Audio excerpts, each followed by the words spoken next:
Welcome everyone to this lecture on electrostatics.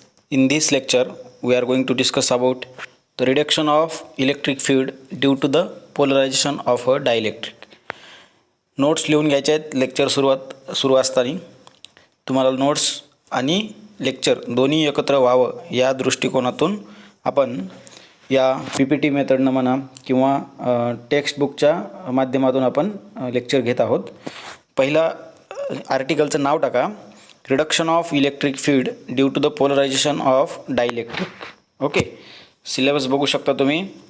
हे article आपले झालेले आहेत, polar and non polar dielectrics. Okay, याच्यावरतीचे व्हिडिओ तुम्ही बघू शकता. What is polarisation of a non polar dielectric in the presence of external electric field and non polar dielectrics, हे सर्व आपण पाहिले. हे आर्टिकल आपलं राहिलं होतं, ते आर्टिकल आपण आज कन्सिडर करणार आहोत. Reduction of electric field due to the polarisation of dielectric. आता फर्स्ट थिंग ती म्हणजे आहे इलेक्ट्रिक फील्ड म्हणजे काय, त्याच्यानंतर आहे पोलरायझेशन म्हणजे काय, आणि तिसरं आहे डायलेक्ट्रिक म्हणजे काय. पहिले या तीन गोष्टी क्लिअर झाल्या तर तुम्हाला हे आर्टिकल समजेल, अदरवाईज नॉट. रिडक्शन म्हणजे कमी करणं किंवा रिड्यूस करणं. इलेक्ट्रिक फील्ड म्हणजे काय, electric field is denoted by letter E. Okay, polarisation is denoted by letter P. P is the polarisation, E is the electric field. हे नुसतं लेटर सांगून भागतं का, नाही. ओके, डायलेक्ट्रिक म्हणजे काय तर इन्सुलेटर्स. डायलेक्ट्रिक म्हणजे एक इन्सुलेटिंग मटेरियल आहे जे आपण कॅपॅसिटरच्या मध्ये वापरतो. आपण सांगितलं हे कॅपॅसिटरच्या मध्ये जे कॅपॅसिटरच्या दोन प्लेट आहेत C1 आणि C2, या दोन प्लेटच्या मध्ये जे मटेरियल आपण टाकतो त्याला म्हणतो डायलेक्ट्रिक मटेरियल. डायलेक्ट्रिक मटेरियलच्या प्रॉपर्टीज बघितल्या होत्या आपण. डायलेक्ट्रिक मटेरियल म्हणजे insulating material. Okay, insulating material आहे, चार्ज स्टोअर करण्यासाठी वापरलं जातं, जसं की मायका असेल, ग्लास असेल. Okay, so these are few examples of the dielectrics. आता इलेक्ट्रिक फील्ड आणि पोलरायझेशन. इलेक्ट्रिक फील्ड तर तुम्हाला माहिती आहे, electric field is denoted by letter E. Okay, which is having relationship F by Q, force divided by charge. What is meant by polarization then? Polarization means alignment of dipole moment in a proper direction. Okay, now these are the alignments of the atoms like this. Okay, positive negative alignments are there. And if we apply the external electric field, in this presence of external electric field, all the dipoles are aligned in the proper direction.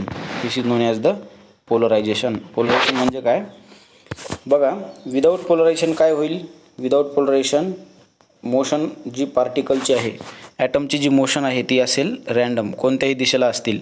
जर याला आपण electric field apply केली तर काय होईल, हे material same material is going to be polarise होईल.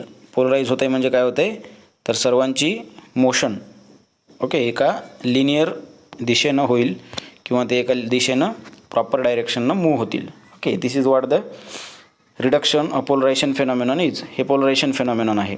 Polarisation म्हणजे काय तर alignment of dipole moments in a proper direction due to applied external electric field. जर एक्सटर्नल इलेक्ट्रिक फील्डमुळे झालं तर त्याला आपण म्हणूया इलेक्ट्रिक पोलरायझेशन. चला आता पुढं बघूया आपण. फर्स्ट पॉईंट लिहून घ्या. When a dielectric is placed in a external electric field, the value of field inside the dielectric is less than the external field as a result of polarization. Polarization मुळे काय होईल की जी inside field आहे E inside is less than what E outside किंवा external field, जी बाहेरून आपण लावलेली field आहे त्याच्यापेक्षा मधली फील्ड काय असणार आहे, कमी असणार आहे. Okay, now consider a rectangular. Second point, consider a rectangular dielectric slab placed in a uniform electric field E bar. Okay, uniform electric field E bar आहे, acting parallel to two of its faces. दोन फेसेसला parallel act होणारी एक electric field आहे. अशा पद्धतीनं बघा, ही field आहे negative charge, positive charge. Sorry, this is what the positive charge, this is what the negative. This is plate C2, this is plate C1. आता हा मधला जो सरफेस आहे, हा मधला सरफेस म्हणजे डायलेक्ट्रिक आहे. याची अरेंजमेंट जी आहे बघा, इथं पूर्ण पॉझिटिव्ह चार्जेस एका साईडला आलेत, पूर्ण पॉझिटिव्ह चार्जेस एका साईडला आलेत आणि निगेटिव्ह चार्जेस एका साईडला आलेले आहेत. अगोदर कसं होतं, अरेंजमेंट ही पॉझिटिव्ह निगेटिव्ह, इकडं निगेटिव्ह पॉझिटिव्ह, कुठल्याही दिशेनं रँडमली ओरिएंटेड होते. पण आता एक्सटर्नल इलेक्ट्रिक फील्ड लावल्यामुळं ते काय झालेत, प्रॉपर अलाइन झालेले आहेत. जसं एखादं एक्झाम्पल घ्या, क्लासमध्ये विद्यार्थी आहेत, कोणी उठलेला असेल, इकडे तिकडे जात असतील, पण जर क्लासमध्ये सर आले, शिक्षक जर क्लासमध्ये आले, तर सर्व मुलं काय करतात, एका प्रॉपर दिशेनं बसलेले असतात. ही अशा पद्धतीची अरेंजमेंट आहे. सर ज्यावेळेस क्लासमध्ये नसतील त्यावेळेस, when your teacher comes to the class, what will happen to that same arrangement, all students will have the alignment like this. This is what the proper alignment. एका विशिष्ट दिशेमध्ये सर्वजण बसलेले असतील किंवा जेव्हा टीचर येत आहेत किंवा एक्सटर्नल पॅरामीटर तिथं येत आहे त्यावेळेस. जसं त्याच पद्धतीने इथं काय आहे, electric field is working as a teacher. शिक्षकाचं काम कोण करत आहे, इलेक्ट्रिक फील्ड. इलेक्ट्रिक फील्ड आली की हे चार्जेस काय होत आहेत, एका विशिष्ट दिशेमध्ये येऊन बसत आहेत, एका विशिष्ट दिशेमध्ये. बघा याची अरेंजमेंट कशी सिमिलर अरेंजमेंट आहे. पॉझिटिव्ह चार्ज एका साईडला, निगेटिव्ह चार्ज एका साईडला. आलं लक्षात.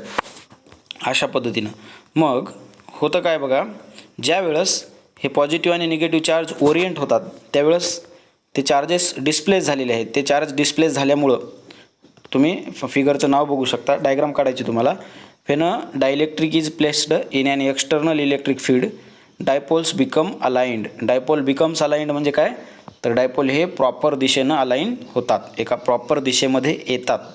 ओके. आता नेक्स्ट बघा, ते प्रॉपर एका दिशेमध्ये आल्यामुळं काय होणार आहे, ते प्रॉपर दिशेमध्ये आल्यामुळं एक एक्सटर्नल इलेक्ट्रिक फील्ड लावल्यामुळं ही एक्सटर्नल इलेक्ट्रिक फील्ड आहे आणि ही इंटरनल इलेक्ट्रिक फील्ड आहे. इंटरनल कशामुळे तयार झाली, ही ड्यू टू द पोलरायझेशन. हिला म्हणायचं पोलरायझेशनमुळे तयार झालेली फील्ड. हे जे चार्जेस आहेत तुम्ही बघू शकता, हे चार्जेस सेपरेट झालेत. पूर्ण चार्जेस एका साईडला आलेत पॉझिटिव्ह, पूर्ण निगेटिव्ह चार्जेस एका साईडला आलेत. त्याच्यामुळं जी काही फील्ड तयार झाली ती फील्ड आहे ई नॉट बार आणि ही आहे external electric field.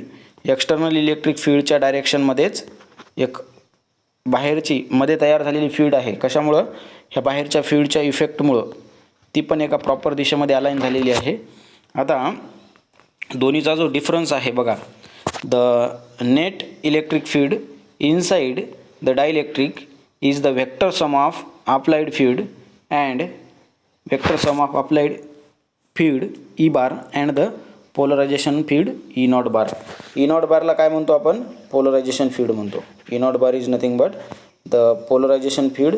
This is the applied field, this is the polarisation field. So E dash this is the, let me explain you once again. This is what the difference between the field, the net field E dash, this is net field E dash, which is equal to vector sum of E म्हणजे काय आहे, external applied electric field आणि E not बार त्याच्या opposite तयार झालेली polarisation field. बघा ही जी आहे तुमची एक्सटर्नल फील्ड, ही आहे ती पोलरायझेशन फील्ड, ही आहे नेट फील्ड. म्हणजे अप्लाइड फील्ड या दिशेला आहे, तयार झालेली फील्ड ह्या दिशेला आहे. दोन्हीचा जर फरक घेतला तर तो फरक येईल आपल्याला E not bar is equal to E minus E not. लक्षात आलं आहे.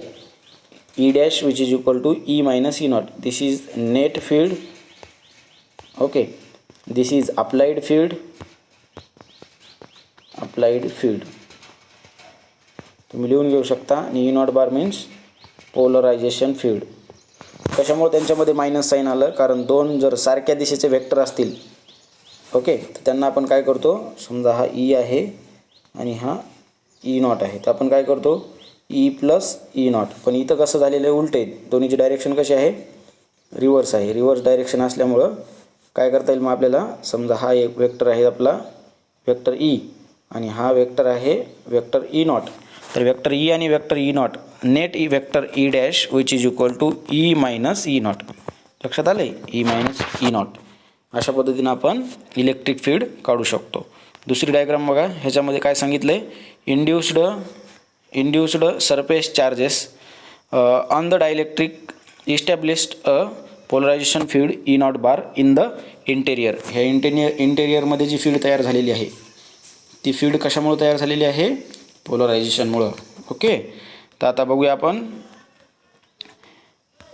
जर नेट फील्ड काढायची असेल तर आपल्याला कशा पद्धतीने काढता येते, वेक्टर सम घेऊन काढता येते. इथं पण तेच दाखवले, the net field E bar dash is the vector sum of E bar and E not bar. Bar कशामुळे घेतले, कारण ह्या वेक्टर क्वांटिटीज आहेत. म्हणजे सर्वांची हा जो छोटा बाण दिसतोय ही आहे इलेक्ट्रिक फील्ड अप्लाइड, आणि इथं मध्ये तयार झालेली एक फील्ड आहे ई नॉट बार. हा जो बाण दिसतोय तो दोन्हीचा रिझल्टंट आहे. ते रिझल्टंट काय असेल, एकाच दिशेनं असेल दोन्ही पण. त्याच्यानंतर दुसरं बघा, आपण एखादा जर ॲटम असेल त्याच्यामध्ये हा सेंटरला पॉझिटिव्ह चार्ज आहे, इथं इलेक्ट्रॉन आहे, ह्याला जर जास्त इलेक्ट्रिक फील्ड अप्लाय केली तर काय होईल, इलेक्ट्रॉन सेपरेट होईल, इलेक्ट्रॉन सेपरेट होतील आणि हे प्रोटॉन सेपरेट होतील. तर हे इलेक्ट्रॉन जे सेपरेट झालेले आहेत यांना आपण एका दिशेमध्ये मूव्ह करू शकतो. एवढी जास्त इलेक्ट्रिक फील्ड असते, त्याला म्हणायचं dielectric strength. It is called as dielectric strength. बघूया आपण हे आर्टिकल. त्याच्यामध्ये if we apply a large enough electric field we can ionize the atom and create the condition for electric charge to flow like a conductor. समजा हा item आहे, इथं positive charge आहे आणि इथं इलेक्ट्रॉन आहे. तर ह्या इलेक्ट्रॉनला आपण बाहेर काढून पळवू शकतो, बाहेर काढून त्याला रन करू शकतो. केव्हा रन करू शकतो आपण, त्याला आयोनाइज करू शकतो जेव्हा आपण हाय इलेक्ट्रिक फील्ड लावूया. जास्त इलेक्ट्रिक फील्ड जर आपण अप्लाय केलेली असेल तर आपण त्या कंडक्टरला मोशनमध्ये ॲज अ कंडक्टर म्हणून वर्क करण्यास भाग पाडू शकतो.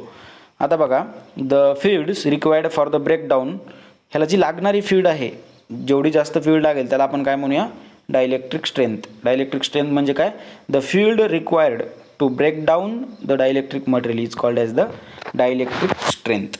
ओके, मग नेक्स्ट पॉईंट बघा, नेक्स्ट पॉईंट लिहून घ्या. The greater the applied field, greater is the degree of alignment of the dipoles and hence greater is the polarization field. जेवढी जास्त एक्सटर्नल फील्ड असेल ह्याला लावलेली एक्सटर्नल फील्ड, तेवढी जास्त प्रॉपर अलाइनमेंट असेल कशाची, मधील मटेरियलची, म्हणजे तेवढी जास्त काय असेल, polarisation field E not bar. E not bar is the polarisation field created. Okay, the induced dipole moment disappears when the field is removed. समजा सर जर क्लासमधून बाहेर गेले, तुम्हाला जसं मी आता इलेक्ट्रिक फील्डचं उदाहरण दिलं होतं आणि सरांचं, सर क्लासमध्ये आले, सर्व मुलं शांत आहेत, सर क्लासमधून गेले, सर्व मुलं परत गर्दा करायला लागतात, गोंधळ करायला लागतात. हे बघितलं असेल किंवा तुमचा पूर्वानुभव असेल. बघा, हे सर वर्गामध्ये असते वेळेसची कंडिशन, सर्वजण एका विशिष्ट दिशेत बसलेले आहेत. ज्यावेळेस हे एक्सटर्नल पॅरामीटर 0 असेल त्यावेळेस काय होतं, सर ज्यावेळेस क्लासमध्ये नाहीत, समजा for example sir is not there in the class, then what will happen, if sir is not there in the class all students will move away, they will go anywhere, right. In this way if external field is removed, हा green point बघा, the induced dipole moment disappears. Induced dipole moments disappears when the field is removed. Field जशी काढून घेतली, म्हणजे sir जसे क्लासमधून गेले, मुलं तसे गोंधळ करायला लागले, त्या पद्धतीनं जसंही आपण फील्ड काढून घेतली तसंही इंड्युस्ड डायपोल मोमेंट काय होतात, रँडमली ओरिएंट व्हायला सुरुवात होते. लास्ट पॉईंट बघा, the induced dipole moments is often responsible for the attraction of a charged object towards and uncharged insulator such as charged comb and bits of paper. पेपरचे तुकडे आणि कंगवा यांच्यामध्ये जे अट्रॅक्शन तुम्ही फेनॉमेनॉन बघितला असेल, किंवा पेन डोक्यावरती तुम्ही घासू शकता. पेन कशी प्लास्टिकची आहे, तर ती नॉन कंडक्टर आहे. त्या नॉन कंडक्टर आणि जे आपला कागद आहे, कागद पेपर, ते आपण डायइलेक्ट्रिक म्हणून वापरतो. तो डायइलेक्ट्रिक मटेरियल आहे. त्या डायइलेक्ट्रिक मटेरियलला जर आपण पेनचे तुकडे जर अटॅच केले तर तुम्ही पाहिलं असेल, समजा अशा पद्धतीनं पेन आहे आणि इथं हे स्मॉल काय आहेत, कागदाचे तुकडे आहेत. तर हे अटॅच होताना तुम्हाला दिसतील. कशामुळं, तर इंड्युस्ड इलेक्ट्रिक फील्डमुळं. त्या नॉन कंडक्टिंग मटेरियलमध्ये सुद्धा इंड्युस्ड चार्जेस असतात. ते इंड्युस्ड चार्जेस ते अट्रॅक्शनसाठी भाग पडतात, अट्रॅक्शन करण्यासाठी त्याला मदत करतात. आता बघा, डायइलेक्ट्रिक कॉन्स्टंट ऑफ व्हेरियस मटेरियलचा डायइलेक्ट्रिक कॉन्स्टंट काय आहे. First one air, minimum dielectric constant 1, maximum dielectric constant is also 1. Then we have ebonite. Ebonite is a non-conducting or bad conducting material whose minimum and maximum dielectric constant is 2.7. Glass is one of the material whose dielectric constant is 3.8 to 14.5. This is having range. Okay, ग्लासच्या ranges आहेत. ग्लासच्या ranges कशामुळे आहेत? वेगवेगळ्या प्रकारचे glasses आहेत. Okay, टेबलवेअर आहेत, टेबलच्या वर ठेवण्याचा ग्लास आहे, खिडकीचा ग्लास वेगळा आहे. ते मटेरियलच्या नुसार, कंपोजिशननुसार ग्लासेसचे डायलेक्ट्रिक कॉन्स्टंटचं व्हॅरिएशन आहे. त्याच्यानंतर mica. Mica is also one of the insulating material whose values of dielectric constant are from 4 to 9. हे वापरलं जातं बघा मायका विशिष्ट ठिकाणी. जसं आपलं आपण एक उदाहरण सांगायचं झालं तर याच्यावरचं जे कवर आहे, वायरच्या वरचं कवर, तिथं म्हणूया आपण. ओके, किंवा इलेक्ट्रिक वर्क्समध्ये ॲज अ इन्सुलेटिंग मटेरियल्स आणि डायलेक्ट्रिक कॉन्स्टंट किंवा डायलेक्ट्रिक म्हणून वापरतो आपण कॅपॅसिटर्समध्ये. पेपरचा डायलेक्ट्रिक कॉन्स्टंट आहे 1.5 to 3, 1.5 ते 3च्या दरम्यान आहे. Paraffin 2 to 3. Porcelain is one of the insulating material whose dielectric constant is 5 to 6.5. Quartz is a crystal whose dielectric constant is exactly 5, whose range is from 5 to 5. रबरची range कुठून कुठपर्यंत आहे? 2 ते 4. Wood dry 1.4 to 2.9. आणि metals have infinite dielectric constant. MCQमध्ये विचारतील which of the following is the dielectric constants of metals, तर तुम्ही त्याला आन्सर असेल इन्फिनिटी. ओके, म्हणजे इन्फिनिटी म्हणजे हाय आहे, सर्वात जास्त आहे, right. In this way we have completed this article, and with this we will stop here and we'll continue with the next article in next video lecture. Bye for now. Have a nice day. Thank you everyone.